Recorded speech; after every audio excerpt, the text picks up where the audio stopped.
Hi everyone, the next video is going to be on management styles. We go through 5 main management styles, so autocratic, persuasive, consultative, participative and laissez-faire. So essentially it looks at each style. We're going to look at the type of who makes the decisions and the different types of communication between employees and managers. So the first one is autocratic style, and that's where the manager actually tells the staff what decisions have been made. So the employees have no say in what decisions go on in the organisation. They are simply told what to do and they do it. So communication is one way, and it's from top to bottom. Authority is centralised, so that's pretty much the same as that management's making decisions, and there's virtually no employee input other than actually doing the work. Now, the beauty of this, so it's a strength, is that it's fast. Because there's less people that have to be involved in the decision making.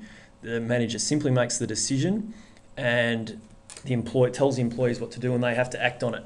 So it's really good for speed. Clear directions are given, so that's important, especially when employees don't have great skill or knowledge. Weaknesses is that there's lack of opportunity for the employees to have input, and that can result in lower morale, because if you're in an organisation, you often want to have a say in what goes on in the organisation. Makes you feel more important, you feel like you're contributing, and as a result there can be poor relationships between management and staff. So it's most appropriate, because often in a SAC or a exam you will be given a scenario and you'll have to choose which is the best or the most appropriate management style to use. So it's when speed is important, that's the best, or there is lack of knowledge or experience with the staff. So that's when it's most appropriate. Next is persuasive. This is virtually the same as autocratic. There is one key difference.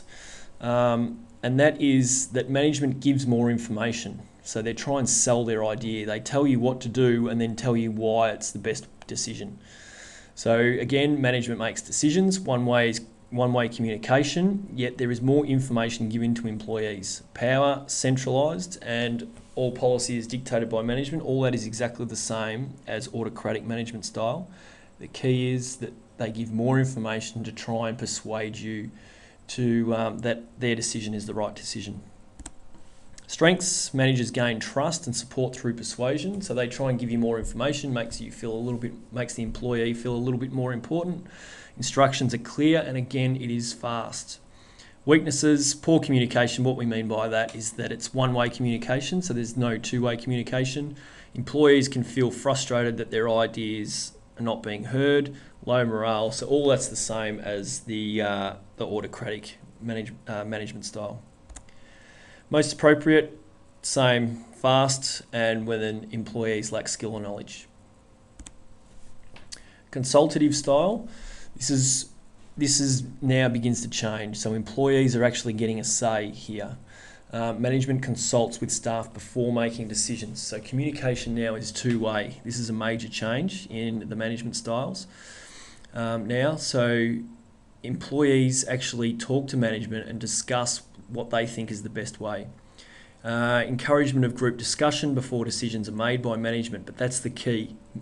Decisions are still made by management, but they gather information from staff. Often senior management might not have the best ideas, because they're not dealing with the things day to day. So they may ask their staff, well, you're the ones dealing with a particular scenario, so what do you think is the best way? They gather that information plus other information that they might have, and then they make a decision. So it's a climate where staff suggestions are valued and authority is still centralised, so that the key is that management still makes decisions, but they're just getting information and listening to their employees.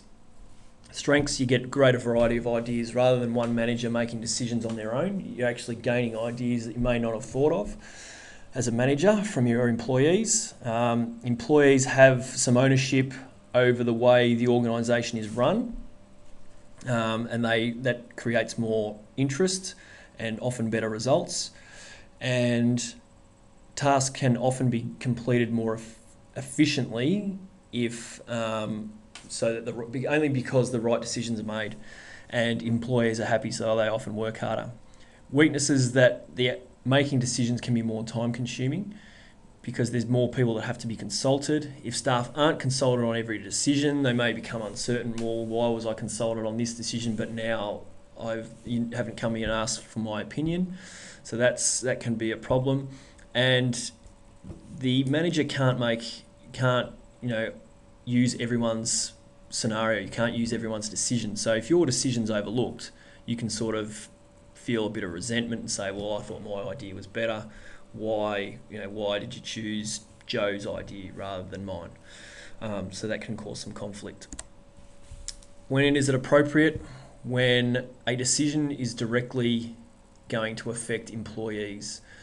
So if your decision will affect employees, it's important to ask for their feedback. If you just make a decision and say, here you go, lump it, then there's a fair chance that employees will resent that and possibly, even revolt against it, I suppose. So they're the 3 management styles. Next, we'll go into the next 2, but we'll do that on the next video.